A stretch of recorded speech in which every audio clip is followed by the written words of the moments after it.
Historic appointment in a time of global transition.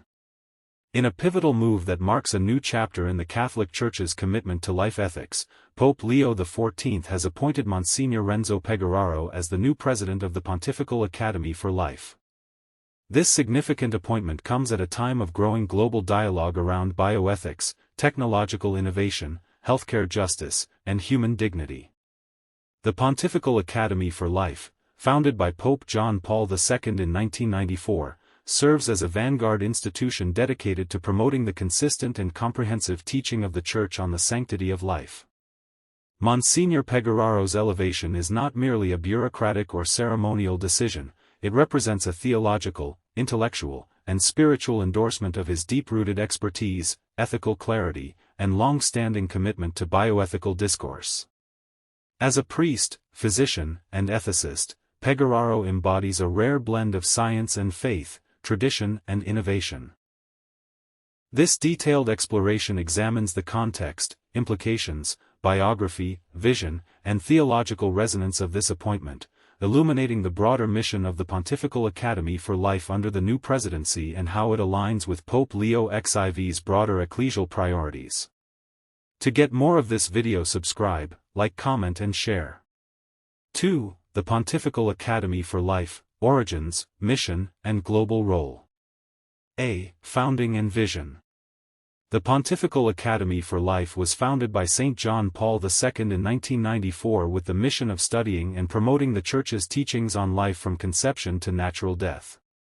The Academy brings together experts from medicine, philosophy, theology, and ethics to engage pressing moral issues such as abortion and euthanasia, biotechnology and genetic editing, artificial intelligence and transhumanism, end-of-life care and palliative treatment, reproductive technologies and family ethics.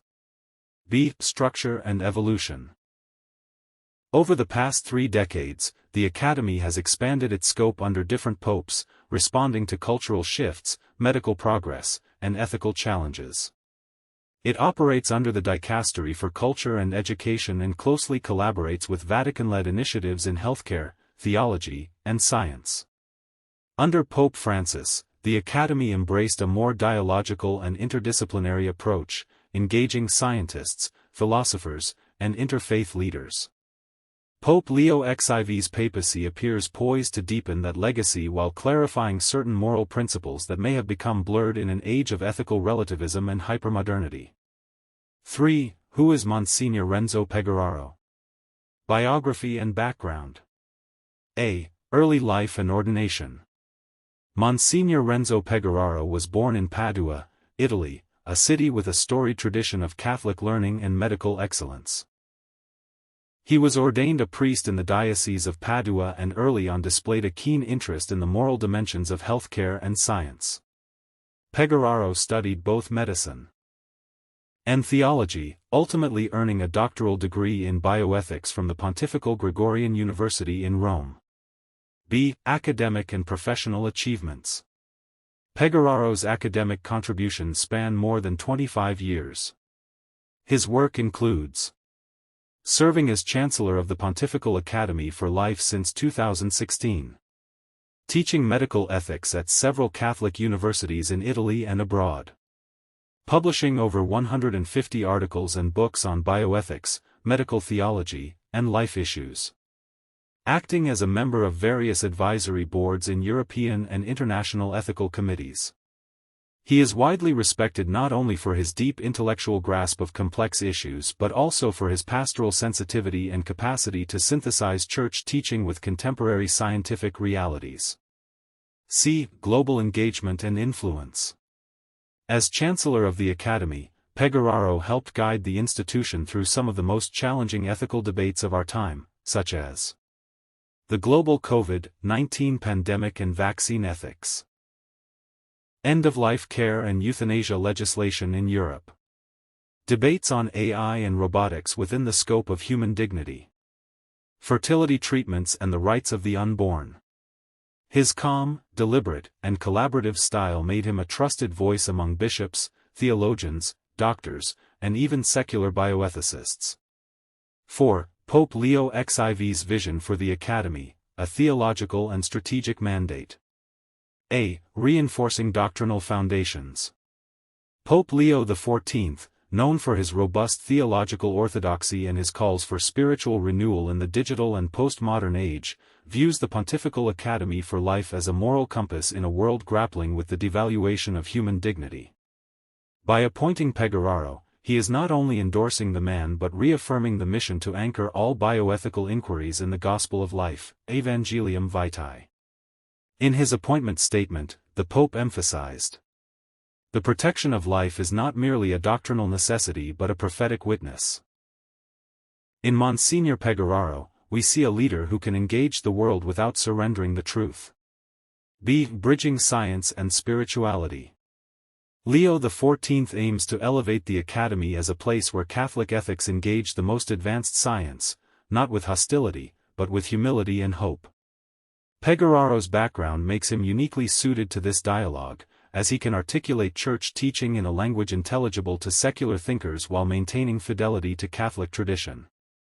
C. Addressing the bioethical crisis of the 21st century. The Pope has made it clear that issues like AI, assisted suicide, biopolitics, and post-human theories are not optional concerns for the Church, they are frontline spiritual battles that require both intellectual rigor and pastoral wisdom.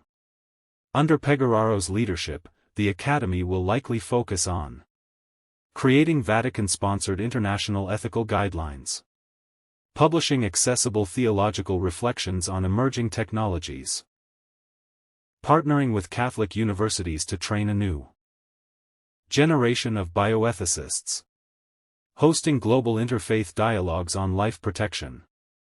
V. Key priorities under Monsignor Pegoraro's presidency. 1. Re-evangelization through bioethics. Pegoraro has consistently argued that bioethics is not just about policy-making, it's a form of new evangelization. By speaking the truth in love, especially on controversial issues, the Church can bear witness to the dignity of the human person in a disoriented world. 2. The human person at the center of technology. One of his expected thematic focuses is anthropological clarity, that is, reasserting the centrality of the human being made in the image of God. This means rejecting reductionist views of life, e.g., life as mere biology or utility, and resisting technocratic solutions that marginalize the vulnerable. 3. Dialogue without dilution. Pegoraro has shown that dialogue with the world does not require doctrinal compromise.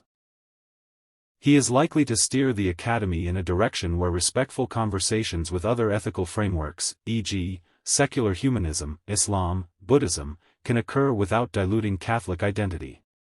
4. End-of-life ethics and pastoral care. Given his background, Pegoraro will likely renew focus on compassionate end-of-life care, championing palliative medicine and opposing euthanasia while improving church resources for caregivers and hospital chaplains. 6. Global reception and reactions. The international Catholic community has largely welcomed the appointment. Bishops' conferences in Europe, the Americas, and Africa have issued supportive statements, noting Pegoraro's balance of scholarship and compassion. Secular bioethics circles, while cautious, have expressed hope that Pegoraro's leadership will encourage constructive dialogue. Some have noted his previous openness to scientific collaboration and ethical consultation as signs of a moderate but firm moral leader. VI. Challenges ahead. While the appointment is promising, Pegoraro faces formidable challenges. Moral relativism in healthcare. Political manipulation of bioethics in polarized countries. Internal church debates over direction and scope of the Academy. Maintaining Catholic identity in a pluralistic, often anti-religious academic world. His ability to navigate these challenges without fracturing trust or moral clarity will define his legacy. 8. A legacy of life, continuity and change at the Academy. Reflecting on past presidents. Monsignor Pegoraro follows a lineage of presidents who have each left a distinctive imprint on the Pontifical Academy for Life. Professor Jérôme Lejeune, the first president and a discoverer of the genetic cause of Down syndrome, was a staunch defender of unborn life and embodied a Catholic approach to scientific dignity. Cardinal Leo XIV, a moral theologian and bioethicist, emphasized personalist bioethics, a view that centers all ethical discussion around the intrinsic worth of the human person. Archbishop Ignacio Carrasco de Paula and Archbishop Vincenzo Paglia broadened the Academy's global reach and increased interreligious and interdisciplinary dialogue. Each president served in a unique historical context, from the rise of secular liberalism to the age of global pandemics and AI. Pegoraro now steps into this history with both reverence and reform in mind. B. Institutional reforms and renewed identity. While honoring the Academy's roots, Pegoraro is expected to implement certain reforms, strengthening theological clarity in all Academy publications, reorganizing the Scientific Council to ensure a higher degree of ecclesial alignment and diversity, enhancing transparency and consultation with episcopal conferences, especially on contested bioethical issues, revisiting the membership charter, ensuring that all Academy members fully support the Church's core teachings on life. This delicate balancing act, of development without departure, will test Pegoraro's diplomatic and spiritual maturity. 9. Theological foundations of the Gospel of Life mission. A. Inspired by Evangelium Vitae. The Academy operates fundamentally under the inspiration of Pope John Paul II's 1995 encyclical Evangelium Vitae, the Gospel of Life, which declared the inviolability of every human life. The document denounced the culture of death, and called for a worldwide mobilization of conscience in defense of life. Pegoraro has referenced this encyclical multiple times, asserting, Evangelium Vitae is not a document of the past, but a prophetic call for our digital, medicalized future. Its relevance is increasing, not diminishing. Expect renewed emphasis on the culture of life versus culture of death paradigm under his leadership, especially in contexts like abortion legislation, euthanasia bills, and embryonic experimentation. B. Integrating Laudato Si and Fratelli Tutti. Pegoraro also appreciates the broader theological framework advanced by Pope Francis in documents like Laudato Si, 2015, and Fratelli Tutti, 2020. These encyclicals extend the conversation about life to environmental stewardship and social ethics. In that spirit, Pegoraro is expected to highlight the intersection of ecological ethics and bioethics, e.g., how environmental degradation affects maternal health and unborn children. The call to universal fraternity and solidarity with the disabled, elderly, and unborn. Holistic, integral human development approach that places human dignity above economic and political calculations. X. Strategic engagement with emerging technologies. A. The Academy and artificial intelligence.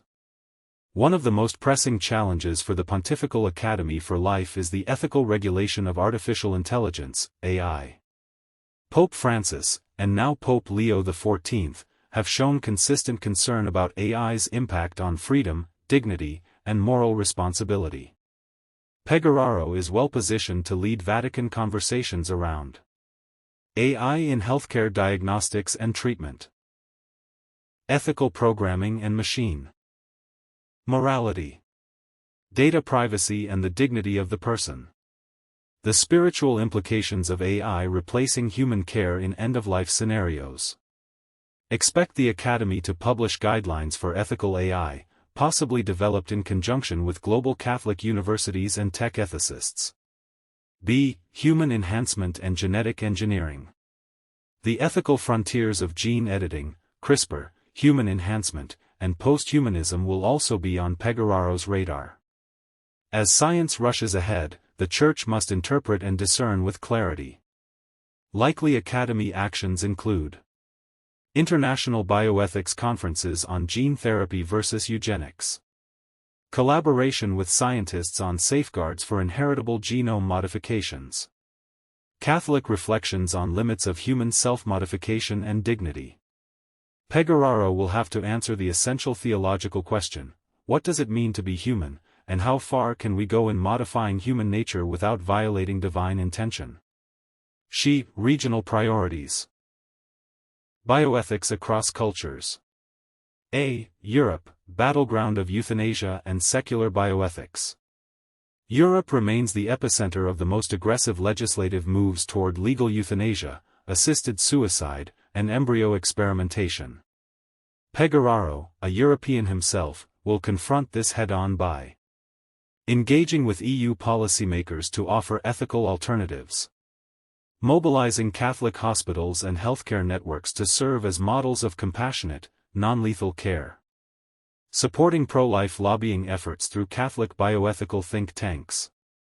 B. Africa and Latin America, population ethics and healthcare justice. In Africa and Latin America, the ethical landscape is shaped more by poverty, population control debates, and access to healthcare. The Academy may prioritize opposing Western-funded sterilization and abortion programs under the guise of aid, promoting maternal healthcare and vaccinations from a pro-life perspective, training regional bishops and health professionals in Catholic bioethics. C. Asia and the Middle East, dialogue with non-Christian ethical traditions. Asia's technological boom and the religious diversity of the region call for respectful but courageous engagement with Buddhist and Hindu bioethics, especially on suffering and reincarnation doctrines. Islamic medical ethics, especially where there is overlap in values, e.g., pro-life stances. Addressing the ethical costs of techno-capitalism and the commodification of fertility and life in countries like China, Japan, and South Korea. 12. Public engagement, catechesis and digital witness. Pegoraro's background shows a clear passion for education and communication. He is expected to expand the Academy's public-facing efforts through catechetical materials on bioethical topics for dioceses and parishes, multilingual YouTube lectures, podcasts, and webinars on pressing ethical issues, collaborations with Catholic influencers and media, ensuring that the message of life reaches digital natives. A possible initiative may include the creation of a Bioethics for Young Catholics series, blending theology, science, and storytelling. Finally, a shepherd for life in the modern world. The appointment of Monsignor Renzo Pegoraro represents not just a change in leadership but a reassertion of the Church's mission to defend life at all costs. It sends a clear signal that the Vatican will not retreat from the bioethical battlefield, it will lead it with clarity, charity, and courage. Pegoraro's term as president of the Pontifical Academy for Life will almost certainly be one of the most consequential in the institution's history. In a world racing toward ethical ambiguity, genetic control, and utilitarian reasoning, his calm voice, grounded in reason and revelation, may be exactly what the Church, and the world, needs. As Pope Leo XIV said in his letter of appointment, "May this new presidency be a sign that the Church does not fear the future. Rather, we walk boldly into it, bearing the light of truth, proclaiming the beauty of life, and offering hope to every man, woman, and child created in the image of God."